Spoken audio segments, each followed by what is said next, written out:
আসসালামু আলাইকুম প্রিয় দর্শক। ৬ দফা দাবিতে আন্দোলনে নামছেন প্রাথমিকের শিক্ষকরা।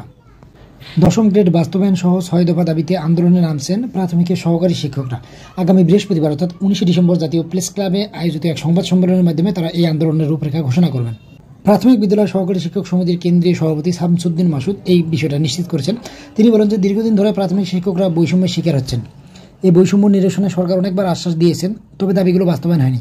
দাবি আদায় এবার শক্তভাবে রাজপথে নামবেন শিক্ষকরা।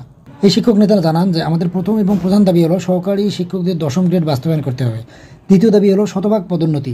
এছাড়াও সহকারী প্রধান শিক্ষকের পদ বাতিল, পূর্বের ন্যায় টাইম স্কেল প্রদান, চাকরির বয়স 10 ও 16 বছর পূর্ণ হলে উচ্চতর গ্রেড প্রদান এবং সিনিয়রদের থেকে জুনিয়রদের বেতন বেশি হওয়ার বিষয়টি সমাধান করতে হবে।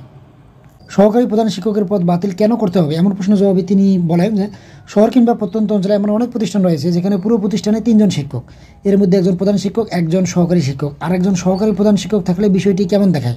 এজন্য সহকারী প্রধান শিক্ষকের পদ বাতিল করতে হবে। এদিকে প্রাথমিক শিক্ষায় শতভাগ পদোন্নতি নিশ্চিত করার প্রতিশ্রুতি পেয়েছেন বলে জানিয়েছেন বৈষম্য বিরোধী ছাত্র আন্দোলনের সমন্বয়ক হাসনাত আব্দুল্লাহ। বুধবার প্রাথমিক ও গণশিক্ষা মন্ত্রণালয়ের উপদেষ্টা অধ্যাপক বিধান রঞ্জন রায়ের সঙ্গে সাক্ষাৎ শেষে ফেসবুকে দেওয়া এক স্ট্যাটাসে তিনি এই তথ্য জানান। তো হাসনাত আব্দুল্লাহ ফেসবুকে লিখেছেন, বাংলাদেশের শিক্ষা ব্যবস্থা প্রাথমিক শিক্ষা সবচেয়ে অবহেলিত একটি খাত, অথচ এটি সমাজের সবচেয়ে বেশি গুরুত্ব পাওয়া উচিত। বেতন কাঠামো এবং সামাজিক স্বীকৃতির দিক থেকে পিছিয়ে থাকা প্রাথমিক শিক্ষা দেশের সামগ্রিক শিক্ষা উন্নয়নের মূল ভিত্তি হিসেবে কাজ করে। তিনি বলেন, প্রাথমিক ও মাধ্যমিক স্তরে মানসম্মত শিক্ষা নিশ্চিত না করা গেলেও উচ্চশিক্ষায় গুণগত মান অর্জন করা সম্ভব নয়। এই বাস্তবতায় প্রাথমিক শিক্ষকরা দীর্ঘদিন ধরে বিদ্যমান বেতন কাঠামোর পরিবর্তন, মেধার ভিত্তিতে পদোন্নতি এবং অন্যান্য দাবি নিয়ে সোচ্চার ছিলেন।